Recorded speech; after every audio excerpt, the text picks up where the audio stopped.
ಕರ್ನಾಟಕ ರಾಜ್ಯದ ಹವಾಮಾನ ಮುನ್ಸೂಚನೆ. ನಾನು CS ಪಾಟೀಲ್, ವಿಜ್ಞಾನಿ, ಹವಾಮಾನ ಕೇಂದ್ರ, ಬೆಂಗಳೂರು.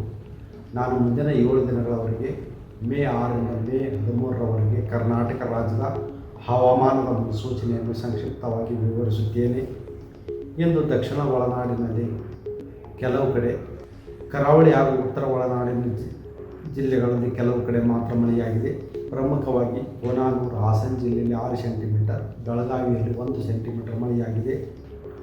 ಬೆಂಗಳೂರಿನಲ್ಲಿ ಗರಿಷ್ಠ ಉಷ್ಣಾಂಶ 34 ಡಿಗ್ರಿ ಸೆಲ್ಸಿಯಸ್ಸು, ಶಿವಮೊಗ್ಗದಲ್ಲಿ 37 ಡಿಗ್ರಿ ಸೆಲ್ಸಿಯಸ್ಸು, ಕಲಬುರಗಿಯಲ್ಲಿ 42 ಡಿಗ್ರಿ ಸೆಲ್ಸಿಯಸ್ಸು, ಕಾರವಾರದಲ್ಲಿ ಗರಿಷ್ಠ ಉಷ್ಣಾಂಶ 37 ಡಿಗ್ರಿ ಸೆಲ್ಸಿಯಸ್ಸು ದಾಖಲಾಗಿದೆ. ಈಗಿರುವ ಹವಾಮಾನದ ಸಿನಾಪ್ಟಿಕ್ ಸ್ಥಿತಿ ಏನೆಂದರೆ, ಟ್ರಫ್ ಕರ್ನಾಟಕದ ಒಳನಾಡಿನಲ್ಲಿ 0.9 ಕಿಲೋಮೀಟರ್ ಎತ್ತರದವರೆಗೆ ಇದೆ. ಇದರ ಪ್ರಭಾವದಿಂದ ಮೇ 6ರಿಂದ ಮೇ 12ರವರೆಗೆ ಕರಾವಳಿ, ಉತ್ತರ ಹಾಗೂ ದಕ್ಷಿಣ ಒಳನಾಡಿನ ಜಿಲ್ಲೆಗಳಲ್ಲಿ ಕೆಲವು ಕಡೆ ಮಾತ್ರ 25%ಕ್ಕಿಂತ ಕಡಿಮೆ ಪ್ರದೇಶದಲ್ಲಿ ಹಗುರದಿಂದ ಸಾಧಾರಣವಾಗಿ ಗುಡುಗು ಮಿಂಚು ಸಮೇತವಾಗಿ ಮಳೆಯಾಗುವ ಹೆಚ್ಚಿನ ಸಾಧ್ಯತೆ ಇದೆ.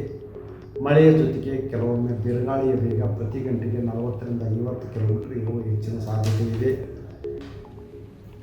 ಬೀದರು, ಕಲಬುರಗಿ, ಯಾದಗಿರಿ, ರಾಯಚೂರು, ವಿಜಯಪುರ, ಬಾಗಲಕೋಟೆ, ಕೊಪ್ಪಳ ಹಾಗೂ ಗದಗ ಜಿಲ್ಲೆಗಳಲ್ಲಿ ಮುಂದಿನ ಒಂದು ವಾರದವರೆಗೆ ಗರಿಷ್ಠ ಉಷ್ಣಾಂಶ ಸುಮಾರು 40ರಿಂದ 42 ಡಿಗ್ರಿ ಸೆಲ್ಸಿಯಸ್ ಇರುವ ಹೆಚ್ಚಿನ ಸಾಧ್ಯತೆ ಇದೆ. ಬೆಳಗಾವಿ, ಧಾರವಾಡ, ಹಾವೇರಿ ಜಿಲ್ಲೆಗಳಲ್ಲಿ ಗರಿಷ್ಠ ಉಷ್ಣಾಂಶ 36ರಿಂದ 38 ಡಿಗ್ರಿ ಸೆಲ್ಸಿಯಸ್ಸು. ಕರಾವಳಿ ಜಿಲ್ಲೆಗಳಾದ ಉತ್ತರ ಕನ್ನಡ, ಉಡುಪಿ ಹಾಗೂ ದಕ್ಷಿಣ ಕನ್ನಡ ಜಿಲ್ಲೆಗಳಲ್ಲಿ ಗರಿಷ್ಠ ಉಷ್ಣಾಂಶ ಸುಮಾರು 35ರಿಂದ 37 ಡಿಗ್ರಿ ಸೆಲ್ಸಿಯಸ್ ಇರುವ ಹೆಚ್ಚಿನ ಸಾಧ್ಯತೆ ಇದೆ.